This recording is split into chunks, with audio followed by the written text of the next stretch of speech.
আমি আজকে বানাচ্ছি মটন কারি। 2.5 কেজি মাংস আছে আজকে আমার। আমি অল্প একটু পেঁয়াজ কুচি দিয়ে মটনটা প্লেন সেদ্ধ বসিয়ে দিয়েছি ডেচকিতে, দিয়ে আমি চাপা ঢাকা দিয়ে দিলাম। আর এখানে কড়ার মধ্যে সর্ষের তেলের মধ্যে আমি অল্প হালকা করে পেঁয়াজ বাটা, তাকে একটু অল্প করে একটু পেঁয়াজের জলটা শুকনো করার জন্য কড়ার মধ্যে দিয়েছি। আর এইখানে মশলা করেছি আমি, টক দই আছে, আদা রসুন বাটা আছে, কাঁচা লঙ্কা বাটা,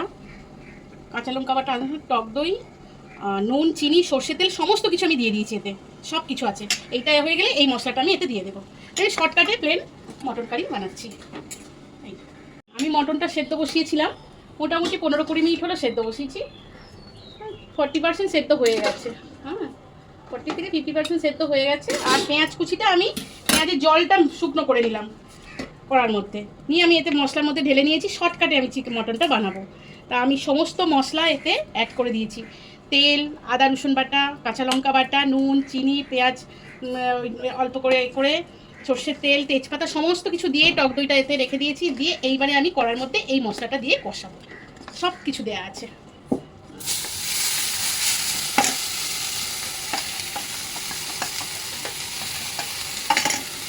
একটু জল অ্যাড করছি।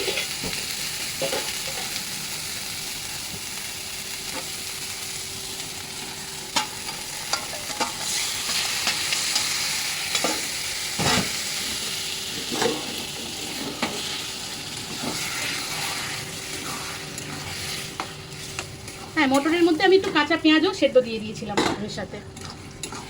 এই মশলাটা এবারে আমি কষাবো। গ্যাসটা একটু মিডিয়াম আঁচে দিয়েছি।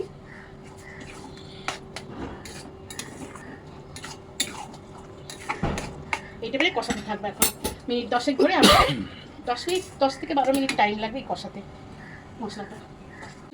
মশলাটা আমার রেডি হয়ে এসছে।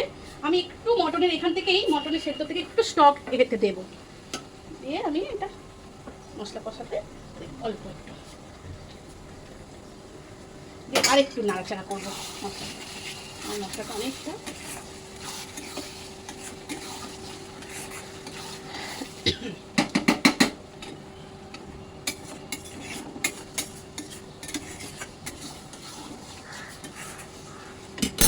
পাঁচ 6 মিনিট আমি মশলাটা করেছি। তারপরে আমি টক দইটা দিয়ে দেবো এতে। 250 গ্রাম টক দই আছে এতে। আমি টমেটো দিইনি, টক দই দিয়েই করছি।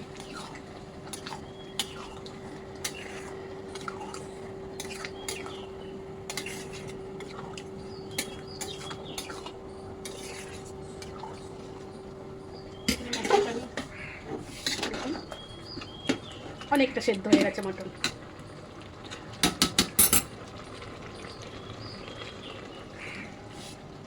আর একটু মশলাটা কষে আমি মটনের মধ্যে এটা ঢেলে দেবো।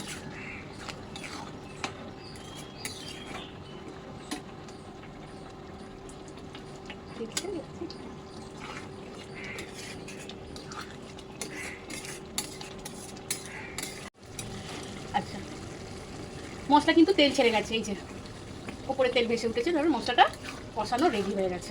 এইবারে আমি মশলাটা মটনের মধ্যে ঢেলে দেবো।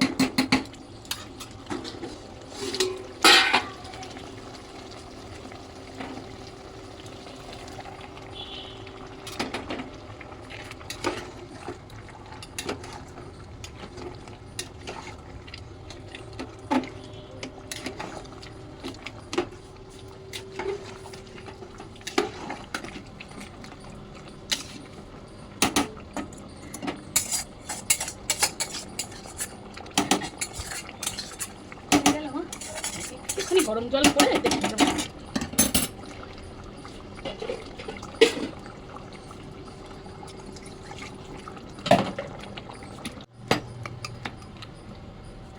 ব্যাস, মশলাটা ঢেলে দেওয়ার পর সামান্য একটু গরম জল দিয়েছি আমি, দিয়ে এইবারে মটনটা আমি আরেকটু সেদ্ধ করবো। 10 মিনিট পরে আমি এবার ঢাকাটা খুলে দেখি মাংসটা আমার রেডি হয়ে গেছে। দেখুন মাংসটা রেডি হয়ে গেছে। ওই কয়েক টুকরো আলু দিয়েছি, 2-4 টুকরো, বেশি না।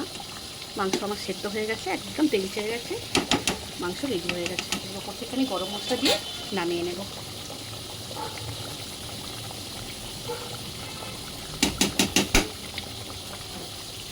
হ্যাঁ, মাংসটা এইভাবে আপনারা বানিয়ে দেখতে পারেন বাড়িতে। মাংসটাকে সেদ্ধ বসিয়ে দিয়ে একটা পাত্রে আর একটি কড়াইতে সমস্ত মশলা কষে আর ঢেলে দেবেন, ব্যাস রেডি। ওতে একদম ঝামেলা নেই, কিচ্ছু নেই, শর্টকাটে, বেশিক্ষণ সময়ও লাগে না, কিচ্ছু না, খেতেও ভালো লাগবে। খেয়ে দেখবেন ট্রাই করে। দেখুন মাংস গ্রেভিটা কেমন হয়েছে।